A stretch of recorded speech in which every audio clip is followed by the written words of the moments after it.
তোমাদের সেই ভাইরাল পিচ্চি বাচ্চা মেয়েটিকে আজকে কিন্তু অধিবাসের সাজে রেডি করলাম। তোমরা আমাকে অজস্র কমেন্ট করেছো যে দিদি প্লিজ ওই পিচ্চি বাচ্চা মেয়েটিকে আবার সাজাও, আর তোমাদের রিকোয়েস্ট রাখবো না এরকমটা কি কখনো হয়েছে, তাই আজকেও ফেলবো না। আমার বাড়ির খুব কাছেই ওর বাড়ি, তাই আমি আমার বাড়ি থেকেই ওকে ডেকে নিয়ে বললাম যে বুনু তোকে আমি আরেকটি লুকে সাজাবো, তুই কি সাজবি?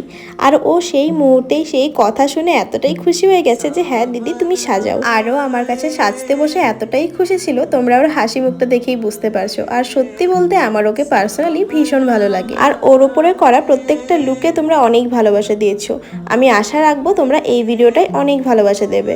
আসলে বলো তো কি, এই যে তোমরা প্রত্যেকটা দিন নতুন নতুন ভিডিও দেখতে পাও, প্রত্যেকটা ভিডিওর পেছনে কিন্তু অনেকটা পরিশ্রম লুকিয়ে থাকে। ওই যে 1 মিনিটের যে ভিডিওগুলো দেখো, সেই ভিডিওগুলো তৈরি করতে কিন্তু আমাদের সারাটা দিন লেগে যায়। এটা তো গেল মাত্র ভিডিও বানানো, তারপরে থাকে ভিডিওর মেইন উদ্দেশ্য যেটা হচ্ছে এডিটিং করা, সেটা আরো অনেক কঠিন কাজ। ঘন্টার পর ঘন্টা লেগে যায় একটা ভিডিওর পারফেক্ট এডিটিং করতে। তারপর হলো সেটাকে ঠিক মতন করে পোস্ট করা। এই যে এত পরিশ্রম করার পরে যখন তোমরা একটা ভিডিওতে অফুরন্ত ভালোবাসা দাও, অনেক ভালো ভালো কমেন্ট করো, বিশ্বাস করো সেই পরিশ্রমটা আমার কাছে কিছুই মনে হয় না। কোনো কাজই সহজ নয়, হয়তো সেটা দেখতে সহজ, বাট সব কাজেই কিন্তু কষ্ট আছে। আর আমি যেটা করছি, আমি যেটা শেয়ার করছি তোমাদের সাথে, সেই কাজের পারিশ্রমিক যদি তোমরা আমাকে দিতে চাও তাহলে অনেক অনেক ভালোবাসাই ভরিয়ে দাও। তোমরা সত্যি বলতে আমার কাছে ভগবান সমতুল্য। তোমরা যদি আমার পাশে থাকো, আমি একদিন অবশ্যই পারবো। তোমাদের ভালোবাসার জন্যই আমার এই ছোট্ট পরিবার, মানে 0 থেকে 90,000-এর সফরটা কিন্তু একদমই সহজ ছিল না। কিন্তু ওই যে কথাই বলে না, তুমি কর্ম করে যাও ফলের আশা করো না, আমিও ঠিক তেমনটাই করেছিলাম।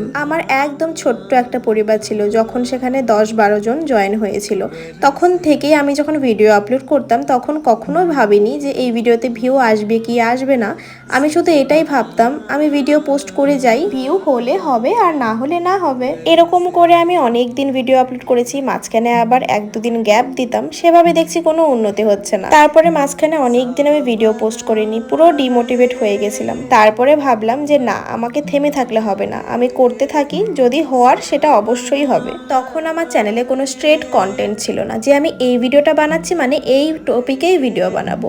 তখন আমি এখানে ব্লগ আপলোড করতাম, এখানে যাচ্ছি সেটাও আপলোড করতাম, আবার মেকআপ করছি মেকআপও আপলোড করতাম। তখন হঠাৎ করে আমার একটা মেকআপের ভিডিও প্রচন্ড পরিমাণে ভাইরাল যায়। সেটা ভাইরাল যাওয়ার পর থেকেই মনে একটা অন্যরকমই একটা চেষ্টা এলো যে না, আমি কয়েকদিন কন্টিনিউ মেকআপের ভিডিওই আপলোড করব, কোনো ব্লগ ভিডিও আপলোড করব না। তারপরে দেখছি মেকআপের ভিডিওগুলো না, ব্লগ ভিডিওর থেকে অনেক ভালো ভিউ যাচ্ছে।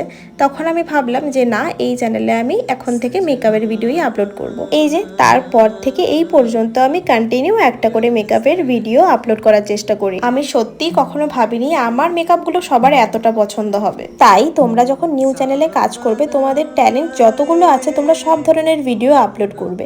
কখন কোনটা পাবলিকের ভালো লেগে যায় সেটা কিন্তু কেউ জানে না। আর যেই কন্টেন্টটা পাবলিকের পছন্দ হবে, যেটা ভাইরাল যাবে, সেই টপিক নিয়ে তোমরা পরবর্তী ভিডিওগুলো চ্যানেলে পোস্ট করবে। চলো, তোমাদের সাথে শর্ট ফর্মে কিন্তু আমার ইউটিউব জার্নি তোমাদের সাথে শেয়ার করলাম। আর মাত্র কিছুদিনের অপেক্ষা আমার 100K সাবস্ক্রাইবার পূরণ হতে। তোমরা আশীর্বাদ করো আর পাশে থেকো। তোমরা অনেকেই আমাকে কমেন্ট করেছিলে দিদি লাইনার কি করে পড়াও, সেটার একটা টিউটোরিয়াল দিও। তাই এই ভিডিওর মাধ্যমে আমি তোমাদেরকে পুরো ভালোভাবে দেখানোর চেষ্টা করেছি যে লাইনারটা কি করে পড়ালাম।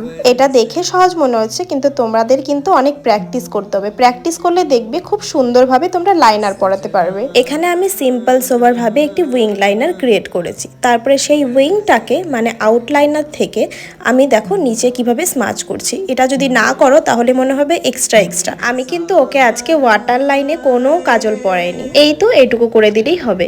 এবার খুব সুন্দরভাবে আমি মাস্কারাটা পরিয়ে নিচ্ছি, দেন তোমরা ল্যাশ পরাতেও পারো, নাও পরাতে পারো। যেহেতু ওকে আজকে আমি ফটোশুটের জন্য সাজিয়েছি, তাই জন্য কিন্তু ওকে আমি খুব সুন্দরভাবে ল্যাশ পরিয়ে দিয়েছিলাম। আর ওর এতক্ষণ বসে থাকতে থাকতে ঘুমিয়ে পেয়ে গেছিল বেচারা। আজকে আমি এখানে ফরএভার 52-এর একটি লিপস্টিক ইউজ করেছি। এই লিপস্টিকটা আজই আমার কাছে এসেছে, আর কোনো নতুন জিনিস আমার কাছে এলে সেটা ট্রাই না করা পর্যন্ত আমার ঘুমিয়ে আসে না। আমি প্রথমে ভেবেছিলাম ওকে একটি নিউড কালারের লিপস্টিক পরাবো, তারপরে ভাবলাম এটা যেহেতু আজকে নতুন এসেছে তাই এটাই ট্রাই করে দেখি যে কেমন লাগে। পরে দেখলাম একটু ডার্ক বেশি, কিন্তু তবু ওকে খারাপ লাগছে না। আর ও দেখতে এমনি এতটা মিষ্টি যে ওকে কি আর খারাপ লাগবে বলো। এবার খুব সুন্দরভাবে আমি ল্যাশটাকে পরিয়ে দিয়েছি। এখানে তোমরা এটাও দেখতে পারবে যে ল্যাশটাকে আমি কি করে সেট করেছি। সবকিছু তো হয়ে গেছে, এবার ওকে জুয়েলারিগুলো একে একে পরিয়ে নিই। ও আমার কাছে 2-3 রকমের জুয়েলারি সেট নিয়ে এসেছিল, তার মধ্যে থেকে আমার এই পিসটা এতটাই ভালো লেগেছে যে এটা ওকে পরিয়েছি। আর এটা পরাতে ওকে কিন্তু ভীষণ মিষ্টি মিষ্টি লাগছিল। আর হেয়ার স্টাইলটা আজকে আমি অনেক আগেই করেছি, মেকআপের আগেই। আর দেখো এই যে ওর ফাইনাল লুক, ছোট্ট একটা নোলক পরিয়ে ফুল লুকটা রেডি করলাম। নাও এবার আমার ফেভারিট ব্যাকগ্রাউন্ড মিউজিকের সাথে পুরো লুকটা দেখে নাও।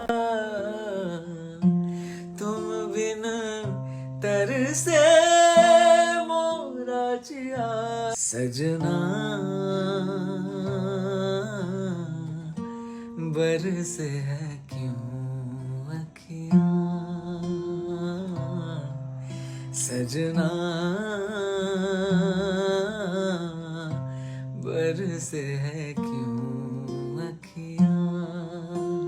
ওর পুরো লুকটা আজকে তোমাদের কাছে কেমন লাগলো অবশ্যই জানিও। আমি আজকে ওকে সাজিয়ে সত্যি নিজেই চোখ ফেরাতে পারছিলাম না। চলো দেখা হবে পরে সুন্দর কোনো একটি নতুন আরেকটি ভিডিওতে। আজকের জন্য সবাই খুব ভালো থেকো। আর যদি তোমাদের কাছে আজকের ভিডিওটা ভালো লাগে তাহলে অবশ্যই কিন্তু শেয়ার করো আর কমেন্ট করো, কিন্তু অবশ্যই ভালো ভালো, কারণ তোমাদের কমেন্টগুলো পড়তে আমার কিন্তু ভীষণ ভালো লাগে। চলো টাটা সবাইকে।